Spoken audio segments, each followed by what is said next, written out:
අයිබෝවන් අද අපි සාකච්ඡා කරන්නේ ගණිත අභියෝගයේ විභාගයේදී අපිට හම්බෙන්නේ දෙවෙනි ගණන් වර්ගය ගැන. අපි පළවෙනි ගණන් වර්ගය සාකච්ඡා කළා එක වීඩියෝ එකක. ඔයාලට බලන්න පුළුවන්. අපි channel එකේ තියෙනවා. අද අපි සාකච්ඡා කරන්නේ ගණිත අභියෝගයේ පාඩමේම තියෙන ඊළඟ ගණන් වර්ගය ගැන. මේකදී අපිට කියන්නේ ගණිත අභියෝගයේ මූලධර්මයේ භාවිතයෙන් සියලු එන්නවයව කිසෙත් සඳහා 7න් බලය ඍණ 1 යන්න 6න් බෙදනවා කියලා ඔයාලට සාධනය කරගන්න තියෙන්නේ. හරි අපි බලමු මේක කොහොමද සාධනය කරන්න කියලා.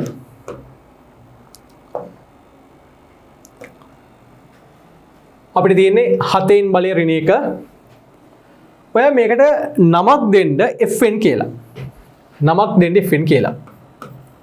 මේ විදිහට.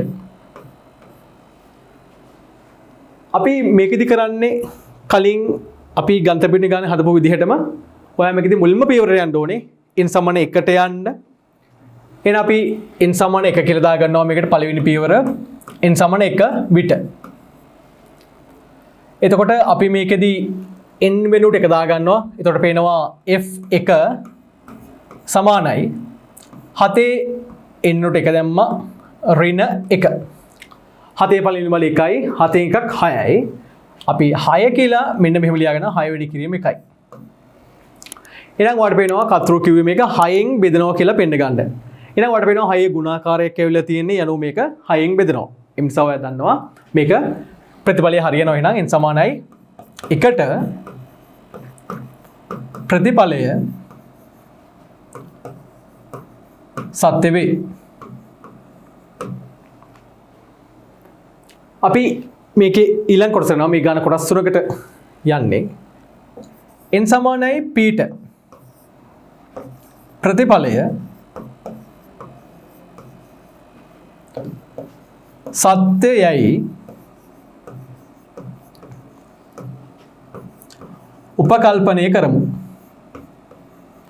අපි මේක උපකල්පනයක් තමයි කරන්නේ.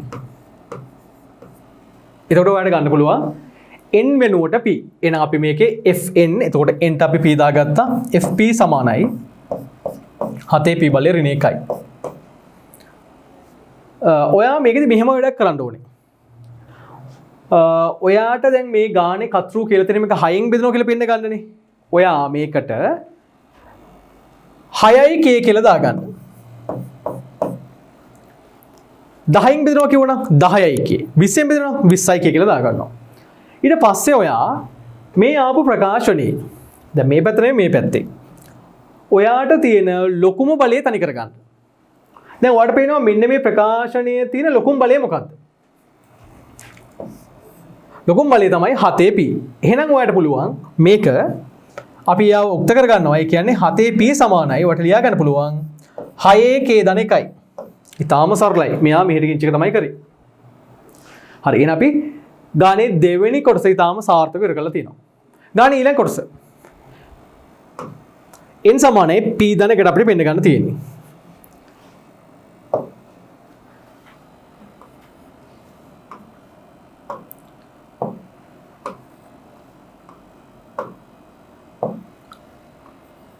n සමානයි p ධන 1ට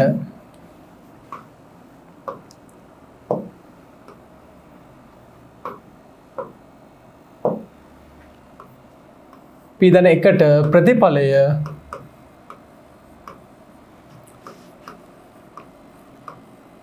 සත්‍ය බව පෙන්වමු. දැන් ඔයාලට කරන්න තියෙන්නේ ඔයා කලින් ප්‍රකාශනයක් ගත්තවට මතක ඇති ඔයා fn කියලා යමක් ගත්තා 7න් බලය ඍණ 1 කියලා. දැන් ඔයා මේ ප්‍රකාශනයේටම n වෙනුවට ඔයා p ධන 1 දාගන්න මේ වෙලාවේදී. එහෙනම් අපි n වෙනුවට p ධන 1 දාගත්තොත් මෙන්න මේ ප්‍රකාශනයට ඔයාලට ලියන්න පුළුවන් fp ධන 1 සමානයි 7 n වෙනුවට p ධන 1 දාගත්තා 7 p ධන 1 ඍණ 1. දැන් ඔයාලට කරන්න තියෙන්නේ අපි ඔයාලට කලින් මතක ඇති මේ ගානේ අර p ට අපි ගත්ත කොටසදී අපි මේකේ ලොකුම බලය තනි කරගත්තා. එතකොට මේකේදී උනේ 7p කියන එක තමයි ලොකුම බලය උනේ. දැන් අපිට ගානේදී මේ විදිය ඇවිල්ලා තියෙන්නේ 7p ධන 1. ඔයා කරගන්න ඕනේ මේක අපි අර ගත්ත ප්‍රකාශන හරියන්න හදාගන්න.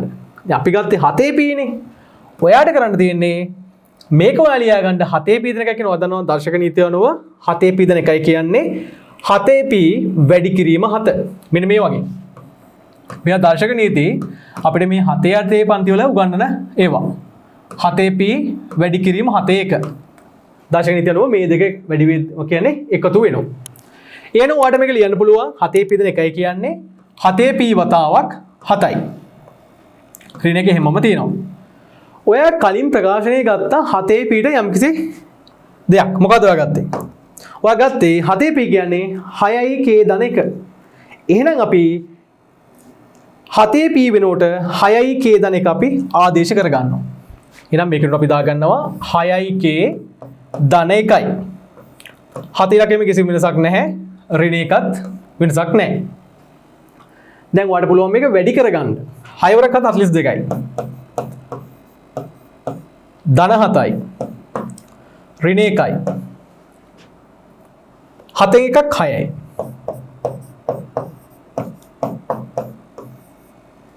ඔයාලා මේකවට 6න් බෙදනවා කියලා පෙන්න ගන්න තියෙන්නේ. ඔයා දන්නවා 42 කියන්නේ 6 ගුණාකාරයක්. ඔයාට මේ පද දෙකෙන් 6 ඉලක්කම ඉලිර ගන්න පුළුවන්. ඒ කියන්නේ මෙන්න මේ විදිහට 7යි k ධන 1. ඔයාට පුළුවන් මේක k ඩබල් ඩෑෂ් කියලා දාගන්න. මේක වෙනකොට අපි තනි නමක් දෙනවා. එහෙනම් ඔයාලට දැන් ඇවිල්ලා තියෙනවා මේ විදි ගානේ 6යි k ඩබල් ඩෑෂ්. එහෙනම් ඔයාලට පේනවා මේක 6න් බෙදෙනවා. එහෙනම් ගාන සම්පූර්ණයෙන් මෙතනින් අපි වාක්‍ය දෙකක් මේ ගානේ ලියන්න ඕනේ. සම්පූර්ණ කරලා පස්සේ එම නිසා n සමානයි p ධන 1ට ප්‍රතිඵලය සත්‍ය වේ. අවසාන වාක්‍යය අපි පියවර 3කට මේක පෙන්නගෙන තියෙන්නේ. එම නිසා ගණිත අභියෝහන මූලධර්මය අනුව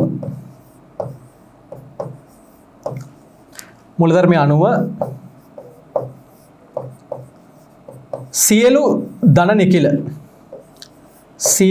නිකිල n සඳහා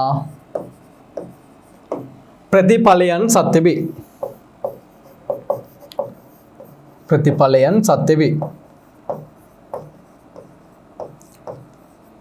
හරි. අපි සම්පූර්ණයෙන් ගාන හදලා ඉවරයි.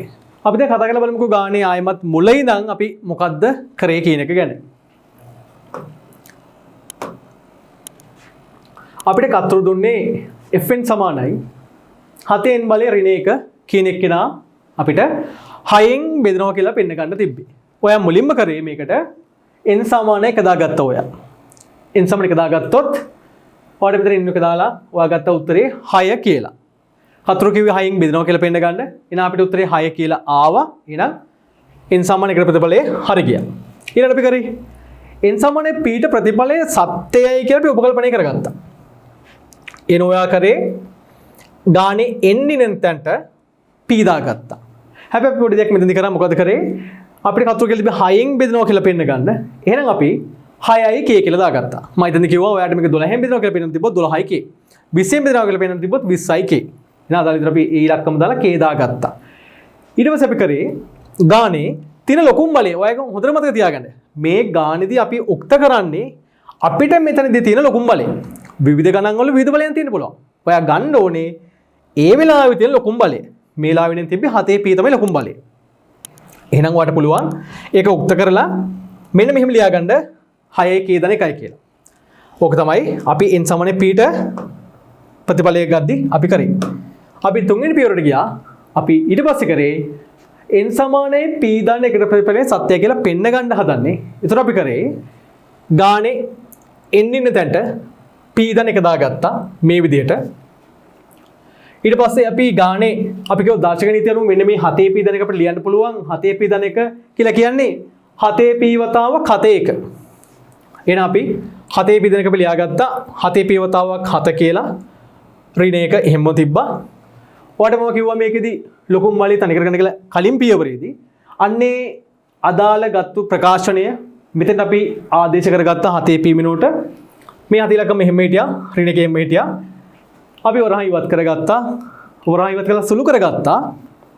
සුළු කරලා පස්සේ ඔයාලට දකින්න ඇති 6 ඉලක්කම මේක පොදුයි. අපි ආව එළියට ගත්තා. එහෙනම් අන්න ගාන හරිය ගියා. 6න් බෙදනවා කියලා අපි වෙන්න ගත්තා. 6 ගුණාකාරයක් ආවා. එනවා අපි ලිව්වා. n සමාන එකට පීඩනක ප්‍රතිඵලය හරිය ගියා සහ ගණිතබින්නේට අනුව සියලුම දන්න නිසා මේ ප්‍රතිඵලය හරිය ගියා කියලා. හරි. එහෙනම් පාඩම අපි මේක අවසන් කරනවා. එතකොට ඔයාට මේ සම්බන්ධව මොනවා හරි ගැටලුවක් තිබ්බොත් මේ ගණන් හන්දදී භාගනදී ප්‍රශ්නයක් තිබ්බොත් අපේ කමෙන්ට් සෙක්ෂන් එකේ දාන්න. එහෙනම් අපි අදට සමුගන්නවා අපි ඊළඟ පාඩමෙන් හම්බෙමු. එහෙනම් ආයිබෝවන්.